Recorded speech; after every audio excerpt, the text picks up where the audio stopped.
Buenos días, buenas tardes, buenas noches. Bienvenidos a otro programa más aquí en Grado Cero, en el que, pues en esta serie de programas que hemos estado haciendo sobre feminismo y discapacidad, pues hoy nuevamente me encuentro con Ceci Guillén para hablar de un tema bien interesante, o más bien de una pensadora muy interesante que es Donna Haraway.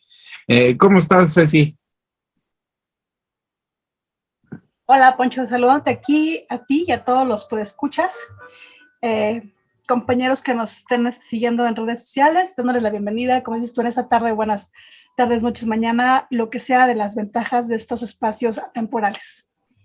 Pues Y sí. sí, pues con mucha, con mil curiosidades acerca de este texto, pues el que venimos siguiendo es este, y justo cuando uno dice, ¿qué mezcla hicieron aquí las editoras, las compiladoras?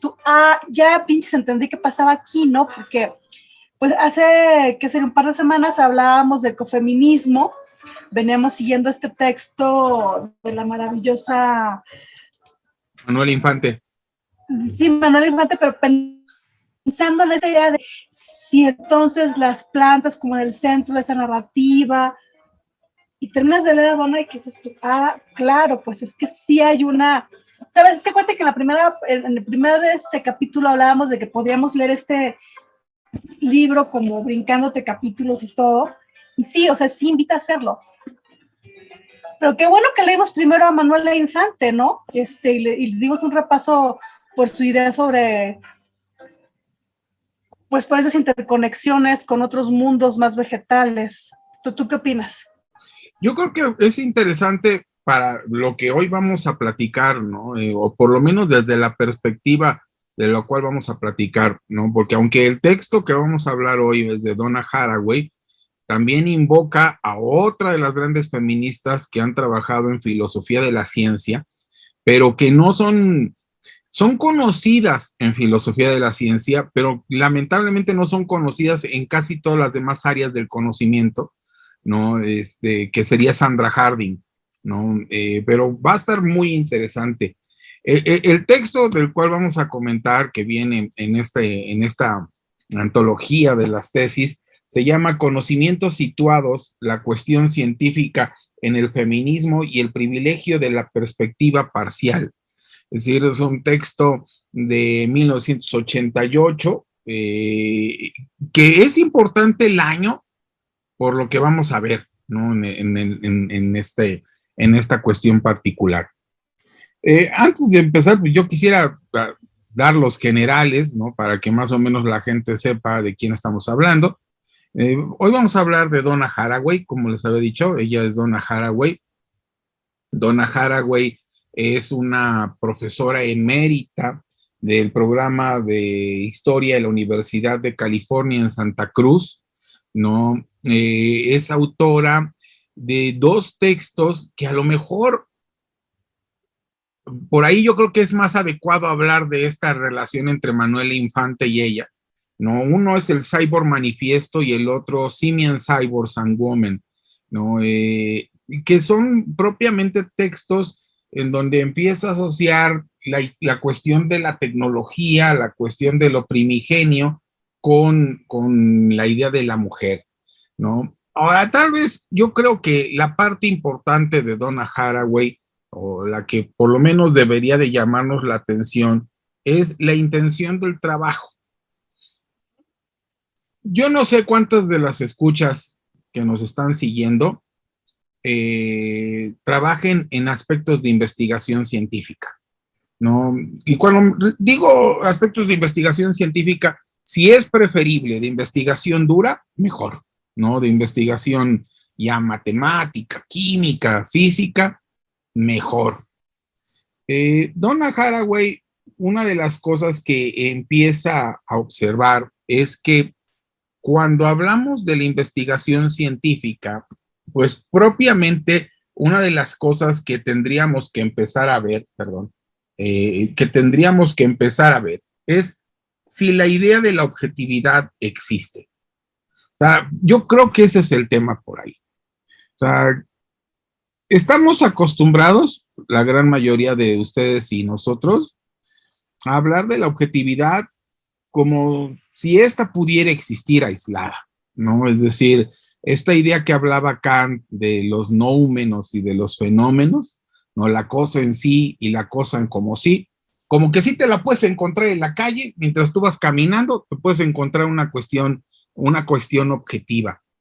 Y una de las cosas que trata de hacer ver Haraway es que lo objetivo propiamente no existe, porque de una u otra manera, cuando tú y yo hablamos del objetivo, hablamos de ideologías que se han oficializado, por decirlo de alguna manera, y en donde a partir de esas ideologías que se han oficializado, nosotros construimos el concepto de objetividad y construimos el concepto de método para poder observar esta objetividad. Es decir, para ellos hay una gran distinción entre lo que hacemos y lo que deberíamos de hacer. Yo lo voy a poner con un ejemplo para ver qué opinas, Ceci, de esta cuestión. Hace algunos años, no sé si creo que sí se los recomendé cuando estuvimos en la maestría, y les recomendaba un libro muy bueno de una señora llamada Lynn Hunt, una americana llamada Lynn Hunt, que se llama La invención de los derechos humanos.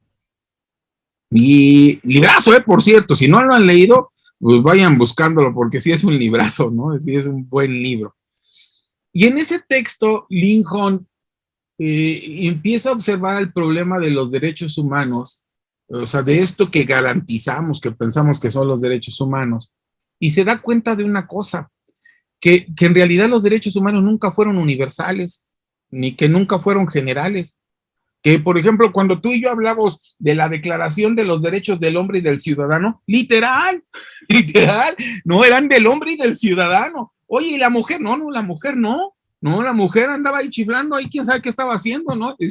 Y el mejor ejemplo que les puedo poner es Olimpia de Gouges, ¿no? Esta mujer que durante la Revolución Francesa empezó a reclamar los derechos de la mujer. O sea, imagínense, una de las cosas, cuando yo empecé a leer de Olimpia de Gouges, una de las cosas que me quedó claro es que, por ejemplo, en Francia, de la Revolución Francesa, existía el derecho. O sea, imagínate que, si te dejan, tu papá te deja, tu mamá y tu papá te dejan sus propiedades, ¿no? Te dejan su casa, ¿no?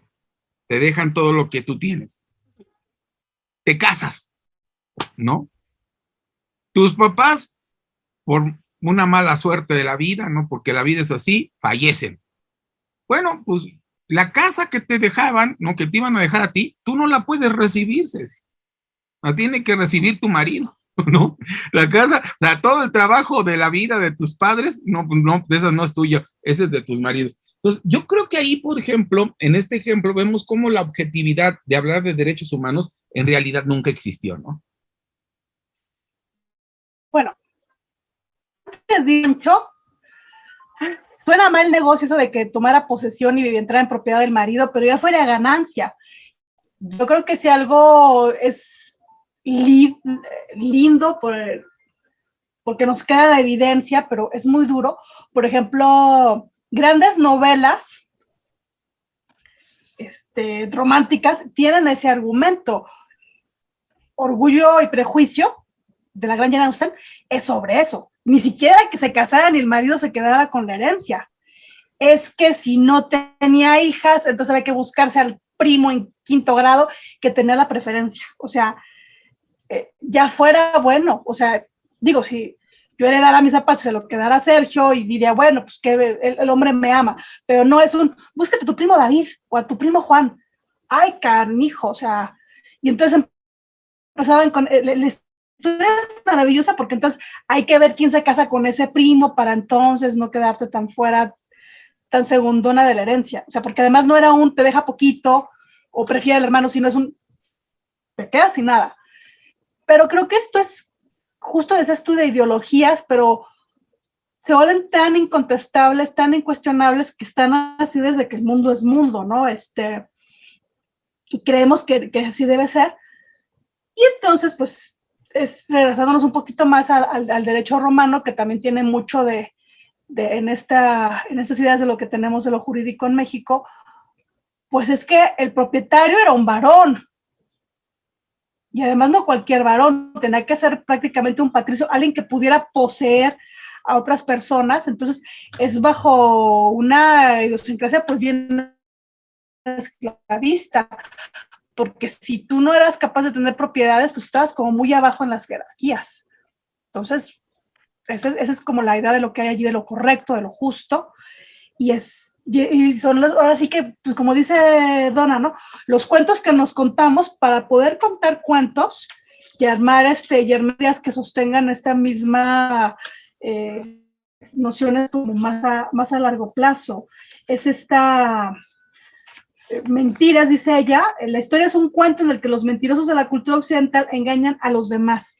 Y yo aquí me gustaría sugerir, por ejemplo, ir a leer la historia universal, ahorita me acuerdo del título, de Enrique Dussel, porque te desmonta toda esta idea de la Edad Media, contada desde el eurocentrismo, y te dice, oiga, mi niña, vaya a ver qué pasa allá en los mismos siglos, cómo estaba industrializada China, cómo estaba la onda del comercio y la hegemonía árabe, y por qué la islamofobia no es una cosa de ahorita, cómo estaba el sistema de impuestos, donde después se monta la idea de la libertad religiosa, del Estado-nación. O sea, si te anda metiendo 3 patadas en la cabeza eso, ¿no, Poncho?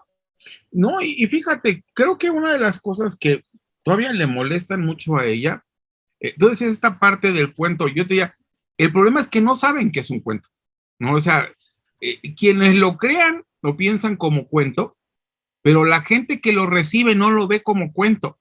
No sé si me estoy explicando, es decir, lo piensan como que es la realidad real, ¿no?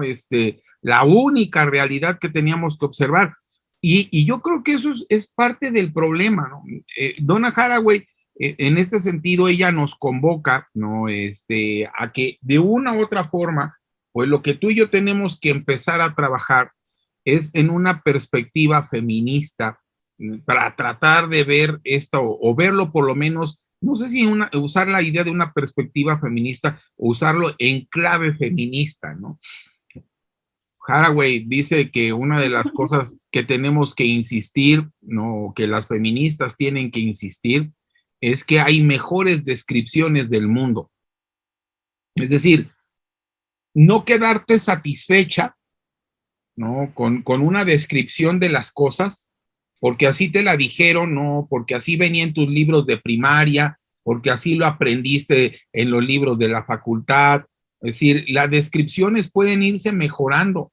Y en ese sentido, dice, hay que buscar una descripción en la que no solo se encuentre una contingencia histórica radical, o sea, que estén en conflicto, sino que haya modos de construir para todo. O sea, que la concepción que construyamos del mundo sea una construcción contingente y que pueda aplicarse para cualquier otra cosa. En este sentido, a mí me parece muy interesante. No sé si tú también tienes la misma lectura en este sentido, porque cuando Donna Haraway habla de feminismo, aunque ya es, como ustedes lo vieron, es una persona un poco grande, ella lo que está refiriéndose es a un feminismo amplio, ¿no? Es decir, un feminismo donde se involucre la explicación de la mujer negra, del gay, del transexual, es decir, que las explicaciones sobre el objetivo respondan a todo. O sea, para ella, yo creo que uno de los grandes problemas que tenemos es que tenemos una perspectiva parcial de las cosas a la cual le llamamos objetiva, ¿no? Es decir, siempre está, lo que tú y yo decimos que es objetivo, es parcial. Y es parcial porque no hemos querido ver otros problemas, no hemos querido ver otros problemas de contingencia histórica. Pongo un ejemplo, ¿no? Hace unos días, ahora con esto de las vacaciones, me puse a echarme a ver la serie que sacaron del libro de Ildefonso Falcones, ¿no? El de Los Herederos de la Tierra. Ya había visto, está buena. Pero primero tienes que ver la Catedral del Mar, ¿no? Si no has visto la Catedral del Mar, primero la Catedral del Mar y luego ya te chutas Los Herederos de la Tierra.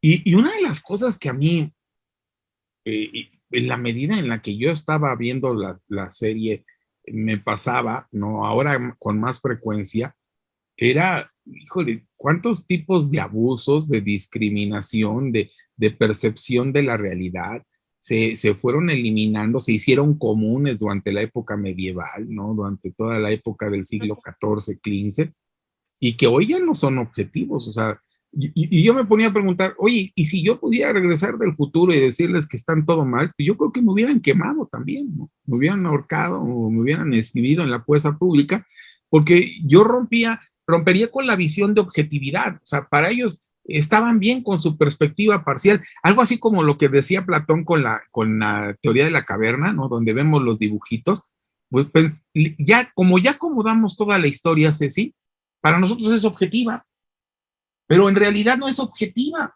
Es decir, yo recuerdo mucho cuando ustedes me criticaban en la clase, ¿no? Cuando me decían, oye, es que no estás viendo la cuestión feminista. Yo tenía una noción fuerte de que estaba siendo objetivo. O sea, tenía la noción fuerte, ¿no? Ahora, ¿qué tuve que ver? Pues darme cuenta de que tengo una perspectiva parcial, que mi perspectiva está limitada. Ahora, esta pregunta o esta cuestión yo creo que es bien interesante. Cuando los científicos desarrollan ciencia, sea esta la que fuese, ¿realmente le entran con una perspectiva parcial o le entran con una visión objetiva absolutizante de las cosas? ¿No? Dicen, así son las cosas y entonces así tienen que entenderse, ¿no? Oye, creo que, a ver, justo siguiendo estas nostalgias de nuestras la universidad. Mira, a veces se da uno cuenta como de lo demandante que es esta exigencia de no, Poncho, estás perdiendo de vista tú, de tu objetividad, la perspectiva feminista. Y luego ves a este señor y dices tú, pues claro, la promesa de la objetividad de un conocedor científico que busca la posición del sujeto, no de la identidad, sino de la objetividad. No hay manera de estar simultáneamente en todas o totalmente en alguna de todas las posiciones privilegiadas. Es que en sí misma es como una promesa, pues bastante, ¿qué sería? Como un espejismo en el desierto, ¿no? En esta búsqueda, primero tienes que caer en cuenta en eso, ¿no? Y esta posición que te reclamamos a ti, ahora sí que como en ese momento como el receptor de la queja, es una cosa que, por ejemplo, Donna dice con mucha, y lo hacía en los 80s, diciendo, oigan, es que neta, así le hacemos en los feminismos, porque entonces era el feminismo en aquella época, pero justo a través de estas reflexiones se van construyendo la noción de los feminismos. Ella dice, bueno, pues es que así es como hemos fetichizado, ¿no? Otras historias, y ella da el ejemplo allí justo de cómo se esencializan algunas vivencias. Ella da el ejemplo allí de las mujeres de lo que entonces se llamaba el tercer mundo. Fíjate, para empezar, oigan, quienes nos están escuchando dirían, ¿y qué es esto del tercer mundo? Viendo allí las técnicas, los artefactos. Entonces, en esta sustitución de artefactos, pues ya llegaron y dijeron, no, ya olvídate del tercer mundo, ahora vamos a hablar del sur global, del norte global. Creo que eso no es tiempo de dar cuenta. Y también creo que algo que nos dejan los 80s, no sé si por ahí también vaya ella un poco en algún otro texto, pero es este mundo que nos prepara a la tecnocracia, ¿no? A esto de los que tienen conocimientos son los que están hiperespecializados, y la tecnocracia fue la que ha gobernado pues este país, y es una de las formas de hacer conocimiento, política pública, derecho, qué sé yo, tantas cosas, economía, tan compatibles con el neoliberalismo. Y creo que esta autora nos da mucho de qué discutir por ahí, porque empieza ya también problematizando, oiga, pues, ¿qué onda el marxismo? ¿Qué construimos con eso? Bueno, ¿qué nos dice eso con la ciencia? ¿Qué nos dice sobre la objetividad? ¿Qué nos dice de las ideologías? Creo que no es casualidad que sea una autora que dejaron en los 80s y si entre y diga, ¿qué onda con el marxismo? Creo que no es casual, Poncho. Y que de ahí venga también su actualidad de esta pensadora. Sí, inclusive, ¿sabes qué? Ella, en los 80 cuando lo escribe, empezaron, por ejemplo, voy a poner un ejemplo de la historia. Empezaron a aparecer muchas corrientes históricas, la historia de las mentalidades, la historia intelectual, la historia de la vida privada, ¿no? La historia de varias cuestiones que lo que hacían ver era que a lo mejor nuestra percepción del fenómeno histórico no era el mismo, ¿eh? Es decir, no es lo mismo estudiar nuestro libro de historia y ver, no sé, por ejemplo, la figura de Miguel Hidalgo y la lucha que él hace, que verlo desde las personas que vivían su vida cotidiana, ¿no? Es decir, cómo lo veía el indígena en su vida cotidiana, cómo lo veía la mujer criolla, cómo lo veía la mujer de origen castizo. Es decir, en ese sentido, ella lo que nos trata de hacer ver es que la objetividad siempre va a ser situada en un problema o en un contexto, pero aunque está situada, es compleja, ¿no? Es decir, no es tan fácil entender todas esas cuestiones. Yo hoy, por ejemplo, yo me imagino cómo la han de estar pasando mis colegas en la Facultad de Derecho, porque hoy, por ejemplo, para una persona que ya tiene más de 70, 80 años, pues debe de ser complicado tratar de entender todas estas transformaciones de género que se están dando en ese momento, en el aula, ¿no? Es decir, en el aula, en ese espacio situado, porque ya aparecen un montón de historias. Haraway, una de las cosas que dice es que el feminismo goza de la interpretación.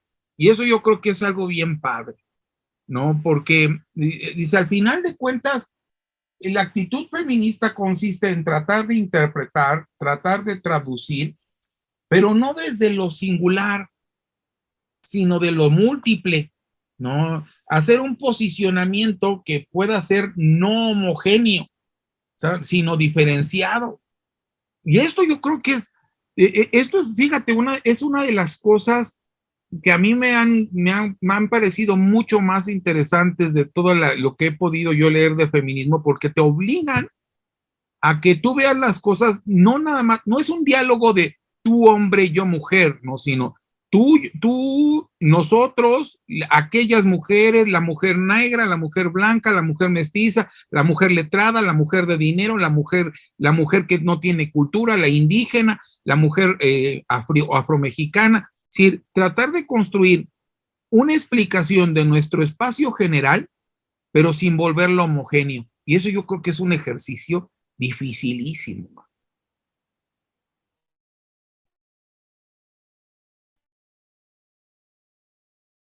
¿Qué piensas tú? Bueno, creo que ella hablan al privilegio, ¿no? Ella me encanta cuando arranca diciendo, bueno, esto lo digo desde mi chauvinismo. O sea también ella también ella se mete a los trancazos, ¿no? Porque es un texto muy autorreflexivo. Creo que ella habla mucho de creo que cuando hablamos de interpretación, hay tanta lucidez en esto que dice ella acerca de la ciencia de la traducción del tartamudeo. Y en otra parte del texto te dice esta idea de nos iban a hacer, ¿cómo es esta idea? Tiene una idea que me hizo por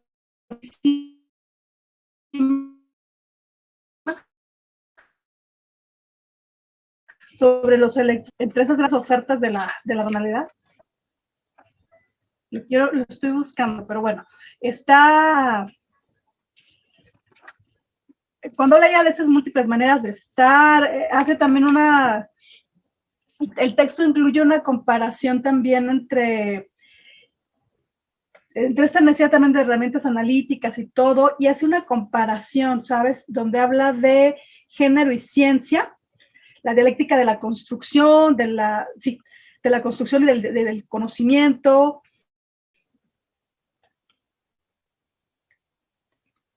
Me parece, mira, justo ese cuadrito, ¿no? Donde empieza a hablar de las dicotomías, está fuerte, ¿no? Está muy interesante el cuadro. Es decir, por un lado, del lado izquierdo ustedes van a ver lo que construimos científicamente, lo que hoy le llamamos objetividad. Y del lado derecho de su pantalla van a ver lo que ella observa como diferente. La primera dice... Y diría Haraway, desde donde cierta retórica dice que eso es ciencia, ¿no? Exactamente, ¿no? Donde dicen que es objetivo, ¿no? Que eso es objetividad. O sea, por ejemplo, racionalidad universal versus etnofilosofías. Es decir, hoy pongámoslo en un ejemplo, ¿no? Dussel hizo un ejercicio muy bonito, que lástima que no se ha seguido el trabajo, ¿no? Que él quiso hacer. Yo creo que todavía era un primer esbozo, pero debería de haberse hecho más. Cuando hizo su trabajo sobre el pensamiento de las civilizaciones latinoamericanas, ¿no? Todas las que empezaron a darse, ¿no? Antes de la conquista. Y a mí latinoamericana. Ajá.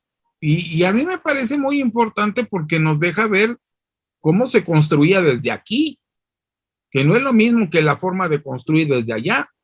Hoy, por ejemplo, yo a lo mejor me van a querer crucificar por lo que voy a decir, pero hoy hay muchos compañeros que dicen, no, es que somos de coloniales, y yo la verdad, o sea, los veo así con una ceja levantada, y, oye, si te formaron en una escuela occidental, man, ¿no? Es como que tú te formaste yendo a ver a los ancianos en las comunidades indígenas, ¿no? Creo que realmente hay un problema ahí sobre cómo puedo yo acercarme a las comunidades indígenas en su forma de pensar, ¿no? Y no solamente pensar en términos de una estructura, de una racionalidad universal. Un segundo aspecto, ¿no? Y que yo creo que es padre, es entre el lenguaje común y heteroglosía. Lenguaje común, ¿qué significa? Bueno, pues que tú y yo vamos a hablar a partir, como ahorita nos estamos comunicando a partir de un español ordinario, ¿no? Estamos comunicando nuestras ideas. Mientras que la heteroglosía es una palabra propiamente griega, ¿no? Del griego heteros, que lo que significa es que coexisten distintas variedades lingüísticas. ¿Perdón? ¿No se me escuchó? Es que se congeló tu imagen, Ceci. ¿Ya me escuchas? Sí, yo también me congelaste tú a mí. Te estaba siguiendo con ya te escucho, te estaba siguiendo con la idea de lenguas griegas, ¿algo te escuché?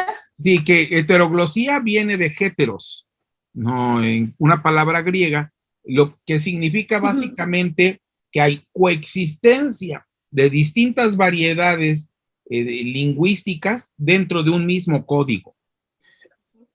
El ejemplo más sencillo que se me ocurre para poder expresar esto es el de los albures. Los albures se manifiestan en español ordinario, pero tienen un código lingüístico distinto. Entonces, yo podría decirte a ti, a lo mejor en una comunidad indígena las palabras tienen una connotación distinta, o en una comunidad, a lo mejor en una cuestión de género, podríamos decir que hay palabras que pueden ser ofensivas para otra persona de otro género, y lo que nos encontramos es que propiamente el lenguaje común con el que pensamos, pues no es propiamente tan común, es heteroglóstico, ¿no? O sea, realmente no responde a eso.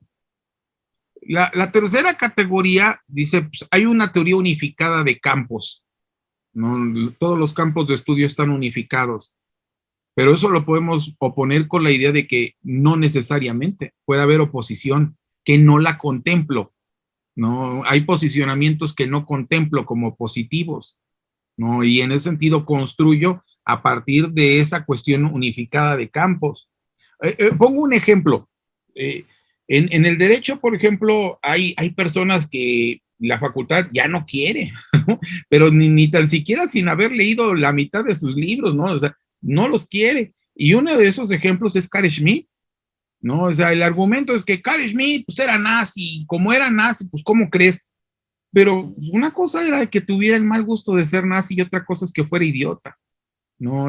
Tiene libros muy buenos y tiene aportaciones muy interesantes, pero ya lo vemos nada más desde, él no está dentro de este campo del occidental, él lo tenemos que ver como algo que es ajeno a nuestra idea de derecho.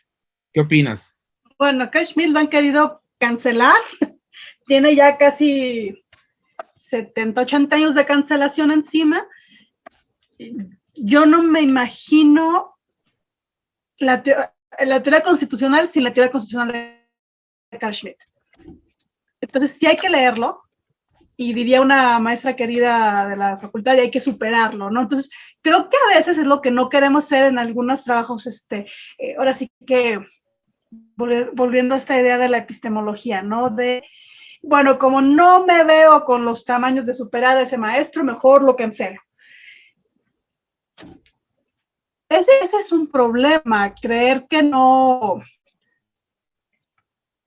Digo, creo que junto con Carl Schmitt, su teoría de la Constitución y otras cosas que son legado de ese momento político y bélico, y me trae también otra vez a la idea, otra vez a Donna Haraway, donde ella habla de que la ciencia es este gran escenario militar, a final de cuentas, es como a la mitad de su texto, donde se hace ciencia también para cuestiones bélicas. Mira, no sé cuánto tiempo nos hubiéramos tomado en una reflexión más pacífica para llegar a los consensos, los juicios a los médicos. Porque hubiéramos seguido papando moscas en bioética, hablando de avances de ciencia y de cómo se debía dar, si no hubiera habido ese momento tan crítico en el que tuvo que juzgarse como criminales de guerra a todos los científicos de la época nazi, ¿no?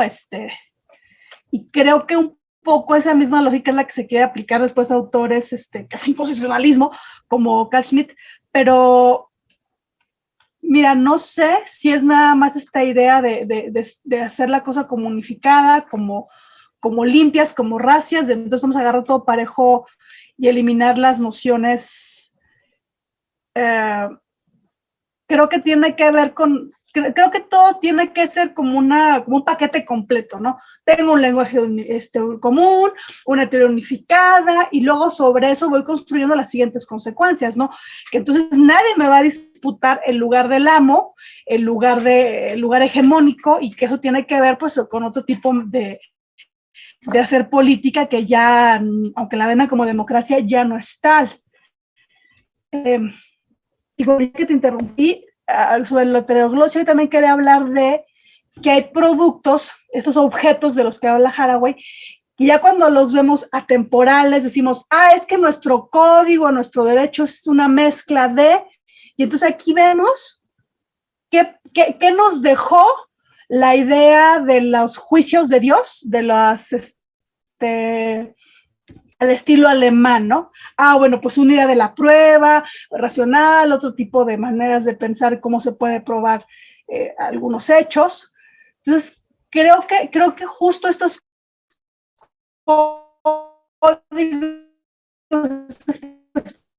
perspectivas nos van a siguientes aprendizajes. Modelos judeocristianos también están ahí atravesados, allí diferentes perspectivas, diferentes narrativas que van conformando el producto que al final tenemos y que no le queremos ver siempre por comodidad, que es un producto histórico y un producto también de retos en particular. Ajá. Mira, un ejemplo que yo doy aquí en es, por ejemplo, la ley en México, la ley para fomento de las organizaciones de la sociedad civil. Es retórica pura, vamos a fomentarlas, vamos a profesionalizarlas. Era lo que,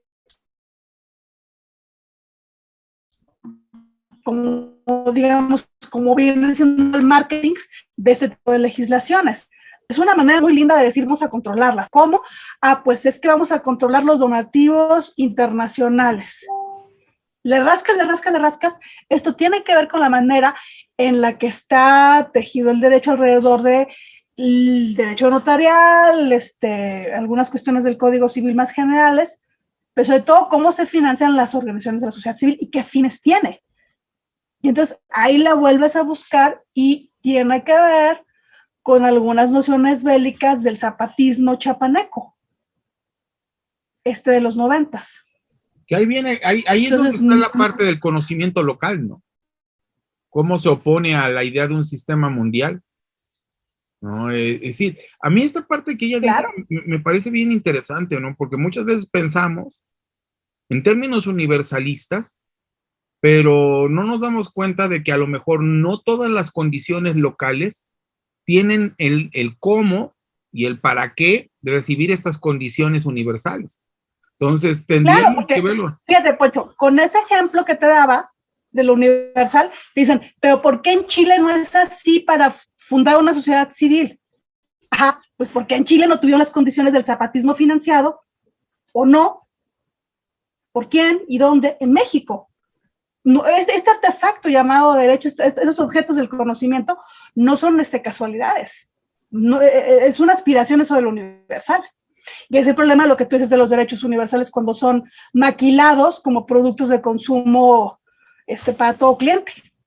Y en realidad no lo estamos viendo desde esta cuestión. Ahora, repito, muchos a lo mejor preguntarán, ¿por qué? ¿Y esto qué tiene que ver con el feminismo? Porque precisamente son las feministas las que se dan cuenta que las formas en las que estamos construyendo el conocimiento no responden a los intereses de esos grupos. Y después se dan cuenta de que hay otros más grupos y otras más comunidades que no se están observando, que hay relaciones que están interconectadas, que hacen que el omitir algo, el no permitir algo, pueda tener otra serie de consecuencias que vayan en regresión hacia el infinito, ¿no? Es decir, que al final, pues tengamos un montón de broncas distintas. Ahora, en este texto, que es muy valioso. Sí, las del feminismo, las del ecofeminismo, ¿no?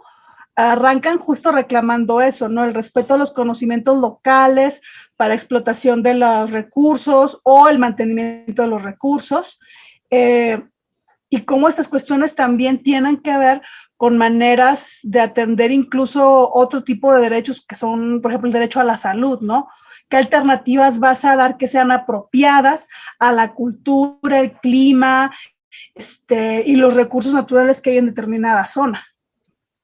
Exactamente. Ahora, fíjense, yo quisiera comentar una cosa que también a mí me parece muy preocupante y que a lo mejor las compañeras y los que les interesa esta cuestión del feminismo, pues deberían de tratar de observar este problema. Afortunadamente hay algunos textos, ¿no? de Donna Haraway que se han traducido al español y no están, no te voy a decir que están baratísimos, porque la verdad no es que estén baratísimos. No hay uno de seguir con el problema, que vale como 500 pesos, pero hay muchos autores, inclusive una autora que cita son Donna Haraway, que es a Sandra Harding, que no la encuentras ni con chochos, y sus libros están carísimos. O sea, los tienes que tener como en $100, $80, cuando debería de haber una traducción de este trabajo. Sandra Harding, que es a la otra que cita Donna Haraway y que la va a citar en este texto, ella es una filósofa estadounidense, ¿no? Se gradúa por la Universidad de Nueva York en 1973 y ella se ha dedicado a la epistemología feminista. O sea, su chamba ha sido eso. Entonces, yo creo, ¿no? que una lectura obligada para poder entender mucho de estas cuestiones, pues sí es voltear a ver a Harding. Ahora, Haraway le llama mucho la atención porque Harding propone 3 dimensiones. Dice, a ver, la ciencia ha sido vista desde 3 dimensiones. 1, el simbolismo genérico, es decir, esta separación entre lo que el hombre observa y la mujer obtiene, o sea, del género. No lo observamos desde una problemática universal. Ojo, esto va muy ligado a lo que decía hace rato Haraway.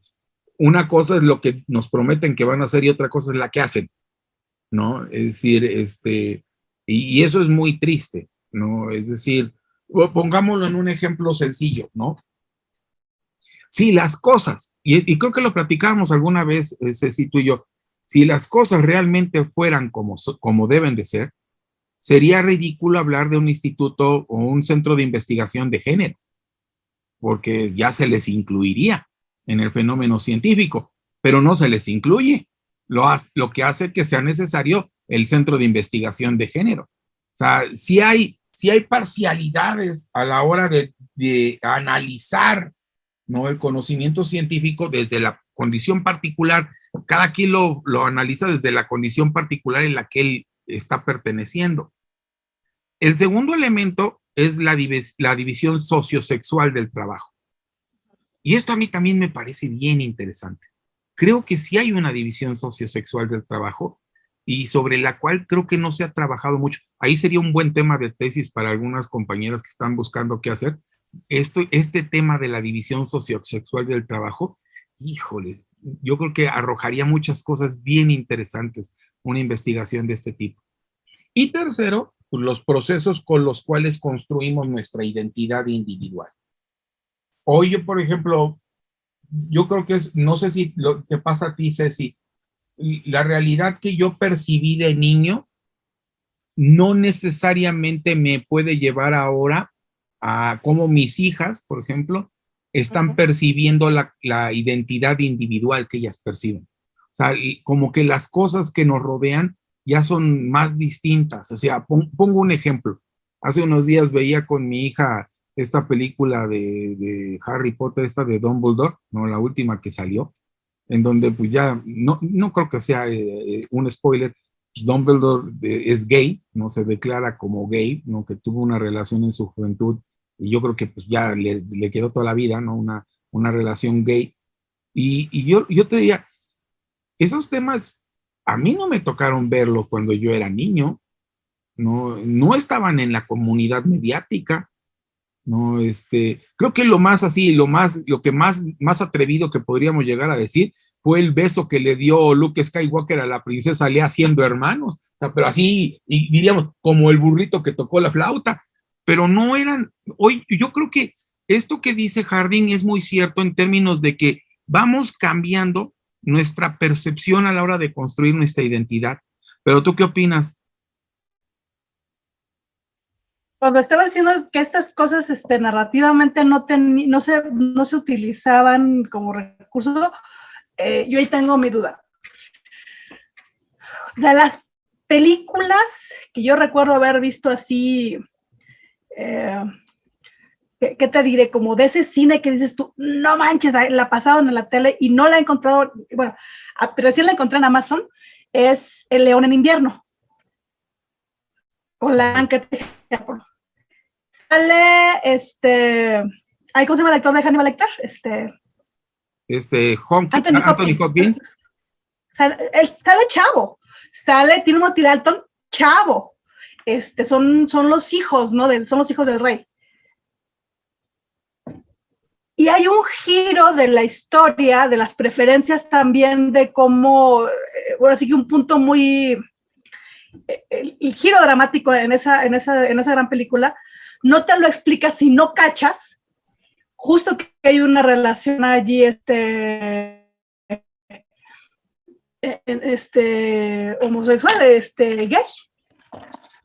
Y cómo estaba el resentimiento hecho con ese hijo, esos juegos de ver, qué tan... Entonces aquí creo que lo que se ha cambiado, Poncho, no es el recurso al personaje, sino qué está tolerado o cómo construyes el drama alrededor de ese personaje. ¿Sabes? Porque ahí el gran traidor, el que le va a hacer la fregadera al rey, es el hijo gay. Y acá tienes una narrativa donde te permites construir que el héroe, que esta persona que aglutina esfuerzos de resistencia, que hace espacios seguros para niños, puede ser este mismo personaje con características, me refiero en cuanto a sus intereses y afinidades distintas, Creo que es lo que cambia, cómo te permites narrar la misma característica de identidad o de precisión en torno a ciertos personajes. Eso cambia. Te doy un ejemplo. Esta película la mencioné porque es una película como de los 60, 50, es viejísima.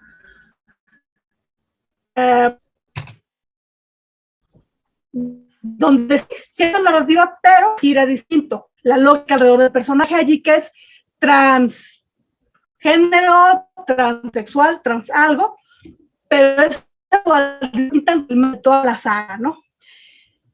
Y esta manera de narrar creo que es la que ha cambiado, creo que es más rica, da para más giros nuevos, o así debería ser.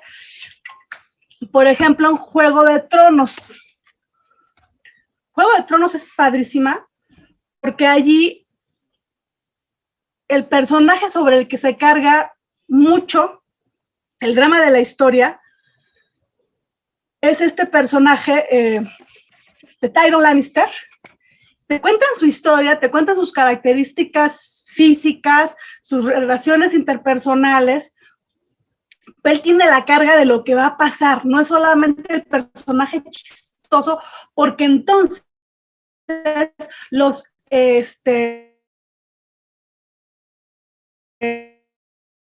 en la corte, la persona, pues solo es un personaje marginal, un personaje humillado, y sí, lo humillan, pero él tiene la carga dramática de la historia. Eso no pasaba antes, y creo que es lo que está aquí ella está Harvin mencionando, ¿no? Donde ya hay diferentes procesos.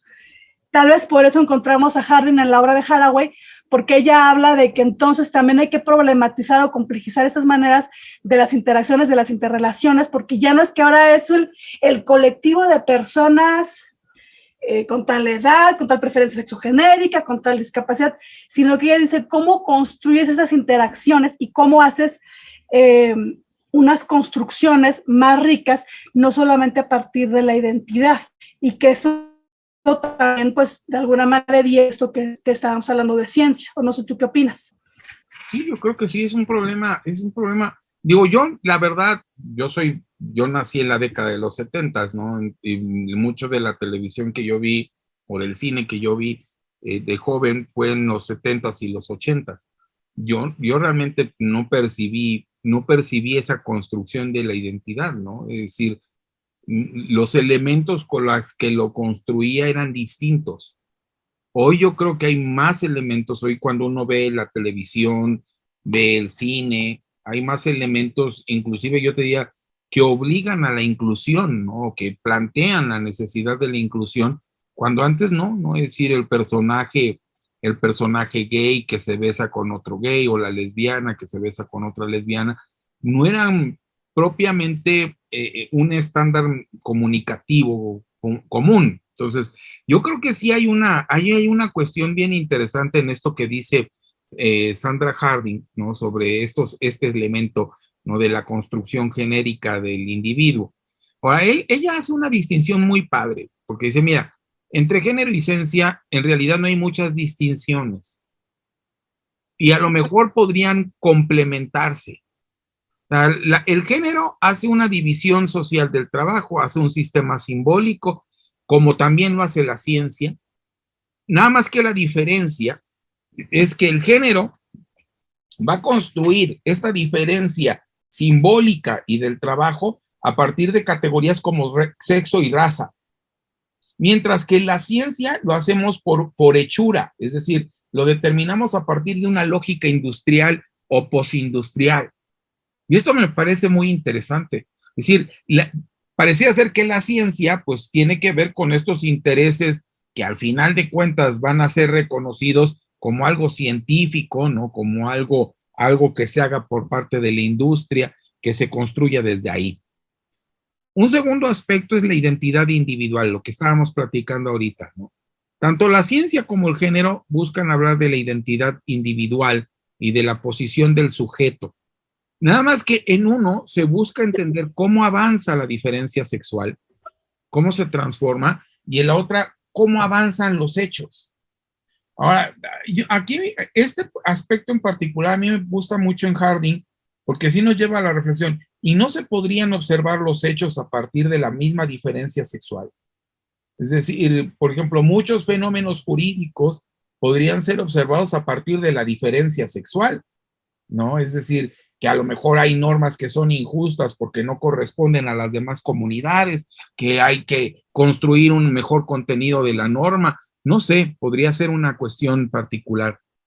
Y lo último, ¿no? Que ella dice, pues en las dos hay dialéctica de la construcción y del conocimiento. Es en lo único en que ella piensa que sí coinciden, ¿no? Estos dos aspectos. Pero ¿tú qué piensas, Ceci? Me quedé pensando en estas cuestiones justo de las dialécticas, de la construcción. No sé si también a esto se debe ahora estas nuevas tendencias, a veces solo legitimadoras, a veces sí, efectivamente dialécticas. Por ejemplo, en el derecho de hablar de los legisladores cumpliendo la obligación de ser un parlamento abierto para discutir determinados temas. O, por ejemplo, una consulta para las comunidades indígenas para ver qué opinan acerca de una actividad extractivista en su zona. Me parece que sí pudiera haber allí como cosas útiles que tomar de base para reflexionar en cómo construimos derecho. No, al final de cuentas es una ciencia pretendida. No, y fíjate, yo creo que si no se hubieran dado procesos dialécticos por los movimientos feministas, a lo mejor seguiríamos observando los hechos, ¿eh? Nada más. Nada más seguiríamos viendo hechos. Es decir, creo que una de las grandes virtudes del movimiento feminista es que ha puesto las cosas en dialéctica y ha puntualizado, por lo menos gran parte de los feminismos, que la forma en que estamos conociendo las cosas está errada o está viciada, pero es a partir de un ejercicio dialéctico. Y esto creo que sí le atina Sandra Harding, ¿no? Creo que sí le atina en términos de esta cuestión. Por eso es que a mí me pareció muy interesante este texto, porque este texto propiamente es verlo desde la construcción de la ciencia, es decir, todos aquellos podescuchas que nos están viendo, que están estudiando en la universidad, ¿no? Que están estudiando un posgrado, tendrían que preguntarse eso, ¿eh? Decir, preguntarte, ¿a poco sí? ¿A poco sí, la neta, yo ando viendo las cosas de manera objetiva? Te congelaste tú. ¿Mandé? ¿Me decías? Se cortó muy rápido. Es que te me congelaste. No, yo te decía que sería muy interesante para los compañeros que están estudiando en posgrados o licenciaturas, que realmente se preguntaran si realmente estamos conociendo las cosas de forma objetiva, o que esa objetividad está sitiada, ¿no? Está sitiada en un contexto que a lo mejor el tema tendría que ver con preguntarnos por qué está ese contexto y por qué tenemos que aprenderlo desde ese contexto. A mí me parece una cuestión, creo que medular hoy en día. Ya cuando alguien te empieza a explicar algo, o sea, a mí me ha causado este ruido cuando ya alguien te empieza a explicar algo, ¿desde qué contexto está sitiado, man? ¿No? Y desde dónde estás observando eso que tú le llamas objetividad. O sea, a mí es tal vez lo que más me gustó de toda esta lectura. No sé a ti, ¿qué te parece?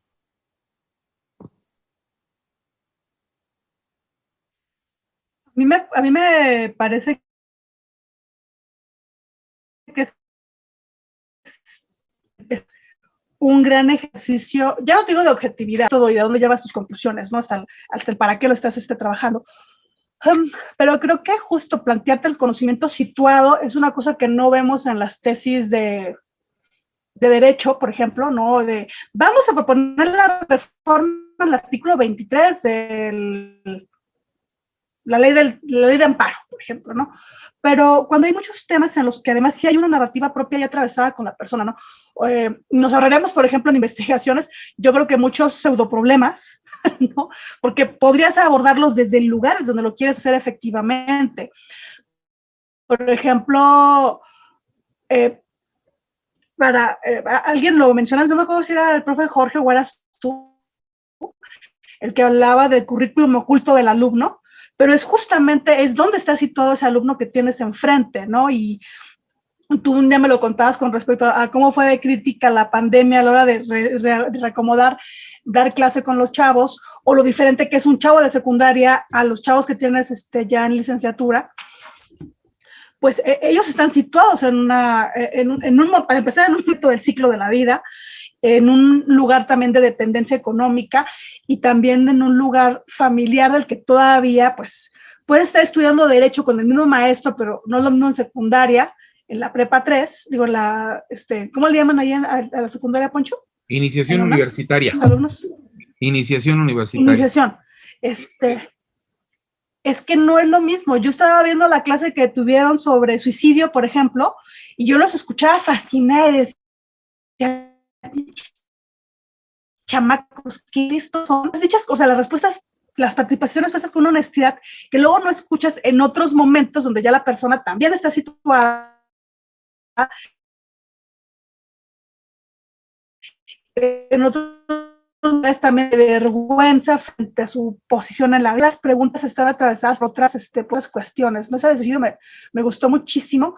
Ahí es un gran ejemplo de cómo está situado y cómo te sitúas a veces desde la empatía, desde las ganas de ayudar, y ya quisiéramos que esa manera de problematizar de tus alumnos de iniciación universitaria hubieran estado allí a la que se estaban haciendo la discusión de cómo regular la Ley General de Salud para los temas de salud mental. O sea, ese tipo de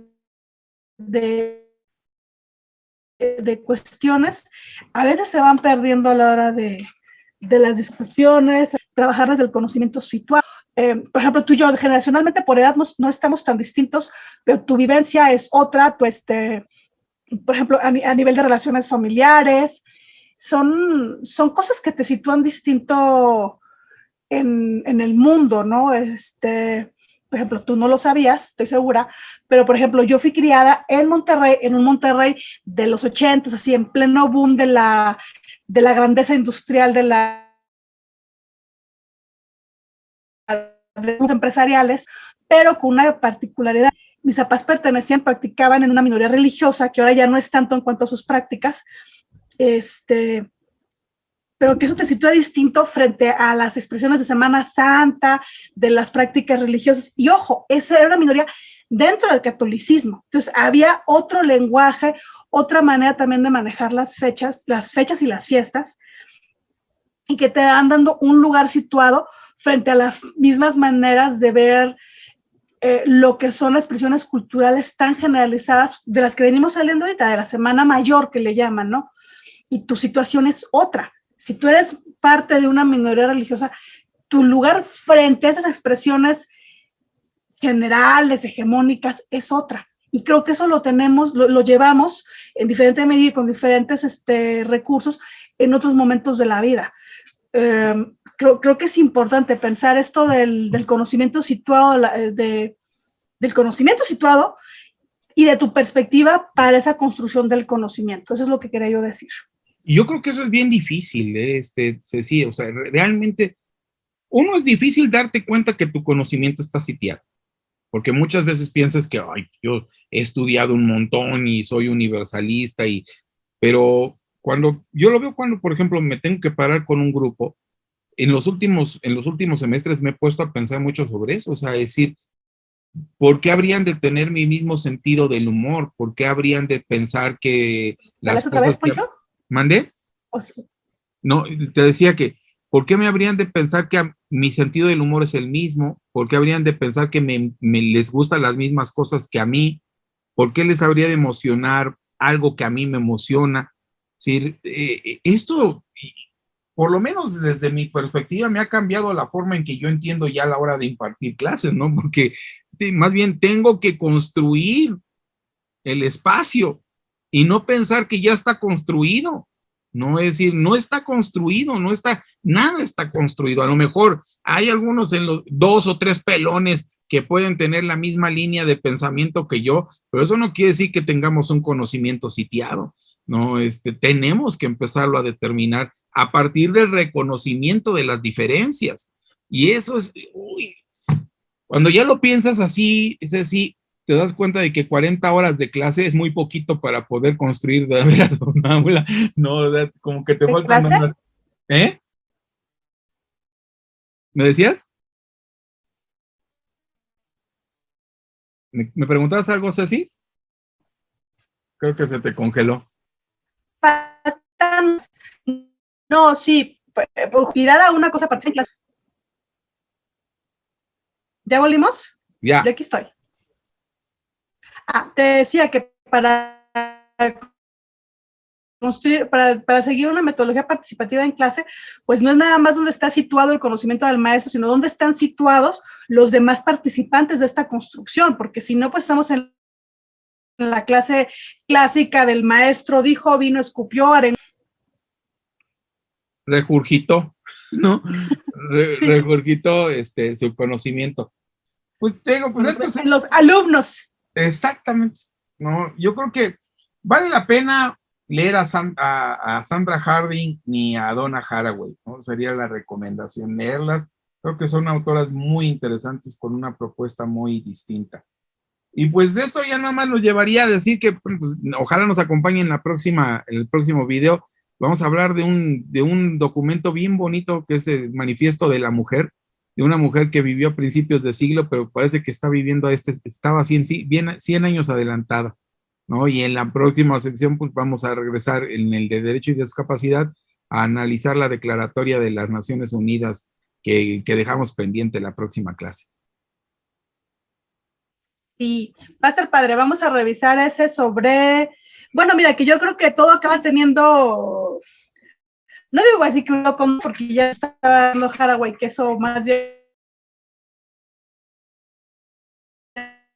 como una cuestión de cómo interpretamos, pero sí en temas de salud y capacitismo, entonces pues va a estar interesante esa sesión, pero pues no nos vamos a brincar esta otra, bien dices tú, sobre feminismo.